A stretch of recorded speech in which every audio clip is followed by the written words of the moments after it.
Get ready, 10 seconds, 5 seconds, start.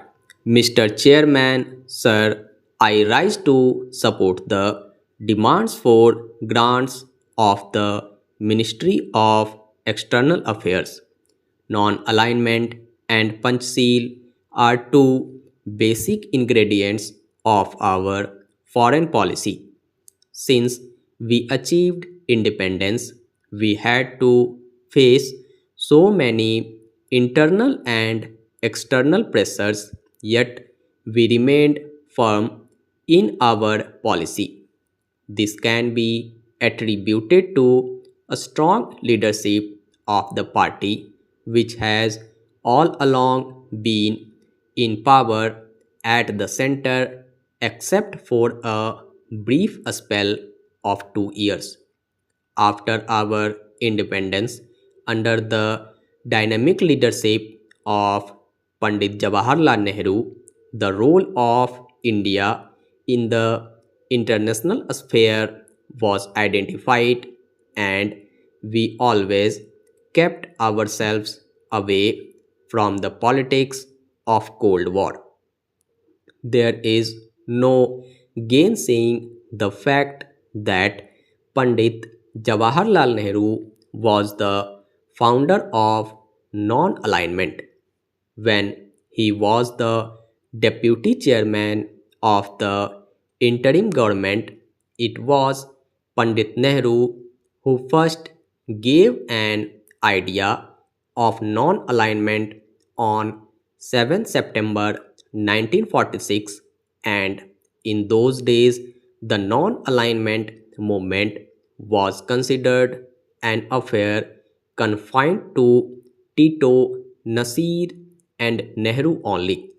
But Nasir entered the international arena in 1953, and Yugoslavia was aligned towards Soviet Union.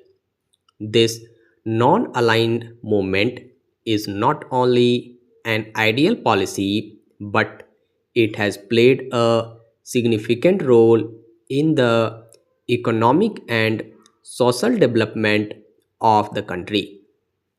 It was very essential for the development of our country and for building economic relations to establish links with both the superpowers. That is why today India is called the chief spokesman of the third world. By the non aligned movement, we have proved that international relations can be demarcated, and along with it, we have been able to raise the UNO to the level of an ideal seat of power. We have been able to contain colonialism to a considerable extent.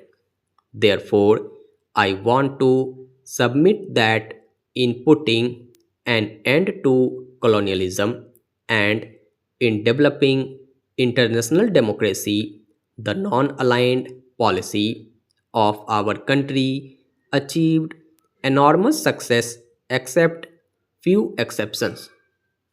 For example, although Iraq and Iran both are non aligned countries, they are at present involved in a prolonged war which has reached to a point that makes it the most gaudy battle in the matter of bloodshed, next only to the Second World War.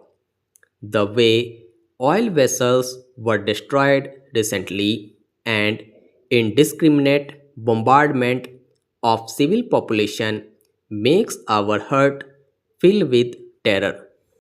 I will also say that though we are making efforts to declare the Indian Ocean as the zone of peace, but several warships are sailing around our waters. I will say that we have achieved some measure of success, but some exceptions are definitely there.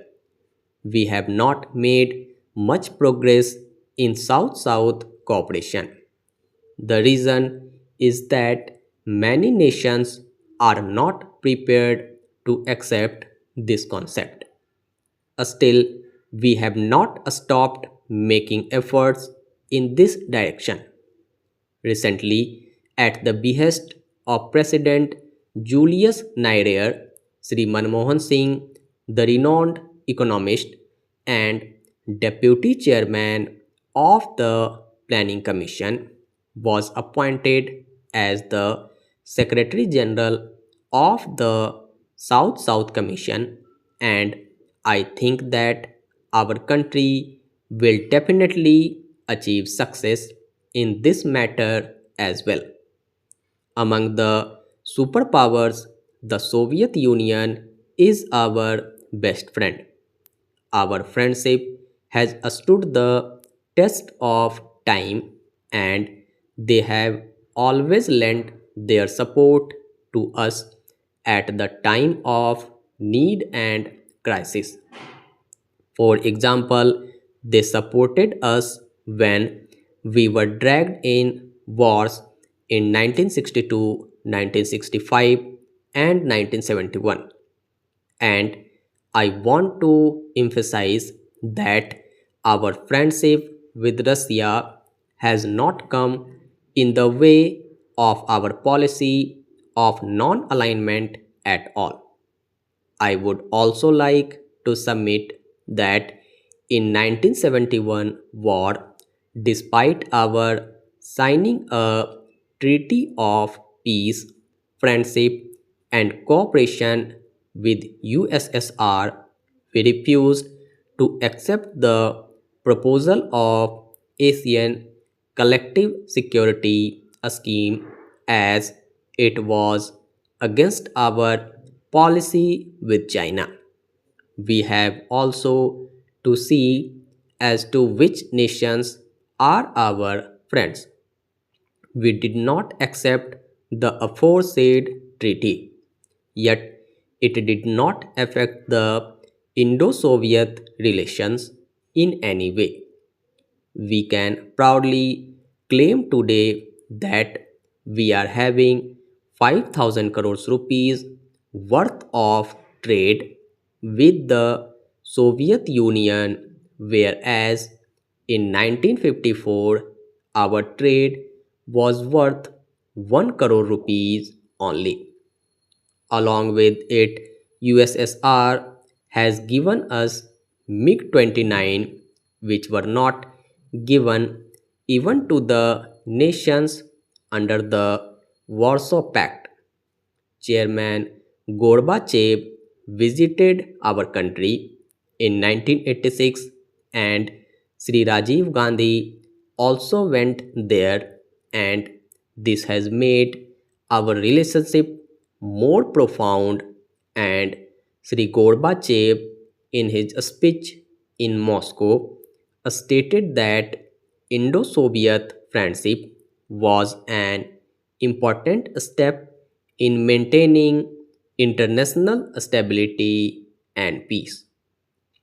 Insofar as the other superpower USA is concerned, we have many things in common.